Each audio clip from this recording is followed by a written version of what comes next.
we've got literally. I'm blessed because we've got everything. Our gym is next door to the place where he's got to stay in, so I just literally next door, and he's got all the best equipment, all the best.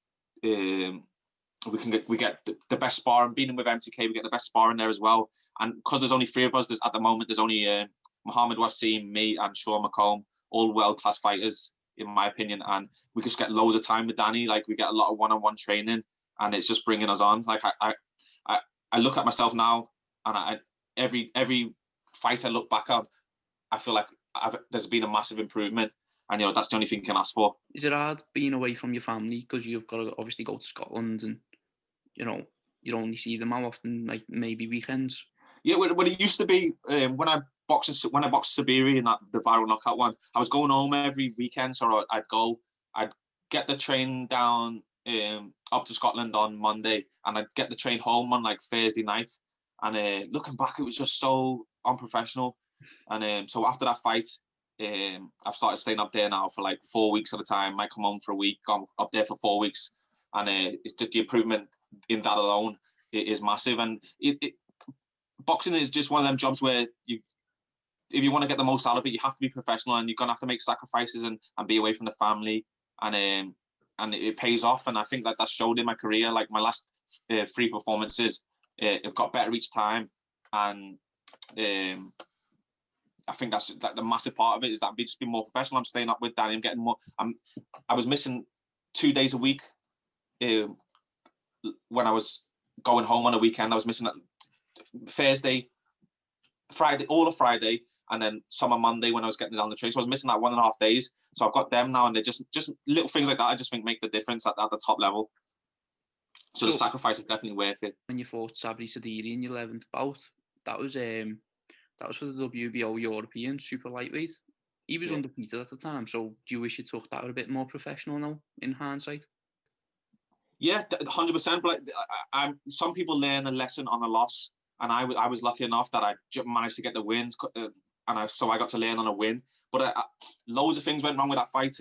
I was unprofessional with my training. But you think, because I've had 10 fights at the time, I'm knocking out everyone. Everything's easy. I've never lost a round. So you just carry on going like that. I think that's all right. But not. I was unprofessional with my training. I was going home every weekend. I didn't have a nutritionist. I was just making the weight like an amateur, like just starving myself and thinking I'm good because I've made the weight easy, but I haven't really put any nutrition in my body, and I didn't do any S&C. Like, so 3 massive things that I've added from that fight. I've learned so much from it, and I know if I fought him again, it'd be a different story. But I'm so glad it happened how it did, because I learned so much. If I would have just gone in and done what I expected to do, knock him out early, I wouldn't have learned. I wouldn't have changed nothing, and it would have been the bigger fights. Like I might have took a loss against Joe Hughes, or I wouldn't. Just little, like, I just think everything happens for a reason, and that was a big wake up call for me, and it's made me 10 times better fighter in terms of my routine and my preparation for the fights. I thought the Frenchman was showboating throughout the whole fight, but it was the 10th round. With the final round, he became extremely cocky, I thought. So when you hit him with that 1-2 from the Evans, describe the feeling when you saw him flat on the canvas. Yeah, I think, looking back as well, I think he was tired in the last round as well. So he's just trying to kid it, that look showing off, but he was tired as well. And but then as well, Danny says to me going out to the 10th, he said, "You need a big round here, Sam." So I knew, like, I need to win this round. I need to win it big.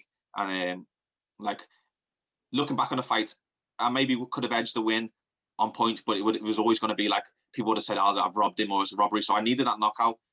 But then he wobbled me in the 10th, or got to hit me off balance, and I just thought, oh my God, this is like the worst thing that could happen. Then he started showboating, and I remember just thinking, please just let me land this shot on him, please. I remember, you can see me on the video, I switch on, I think, just let me land the shot, and it landed, and I just couldn't believe it. Like, at the time, I was like, seeing him going down, and I was buzzing that he's going down. But then when I seen how heavy he hit the floor, I was like, he's not going to get up. And then the ref started counting. I was thinking, just wave it off. I was thinking in my head, wave it off. And the ref waved it off just as I was thinking that. And I was like, it was the best. Probably won't be a better feeling I get in a boxing ring in my career. So it's a career highlight, that, definitely.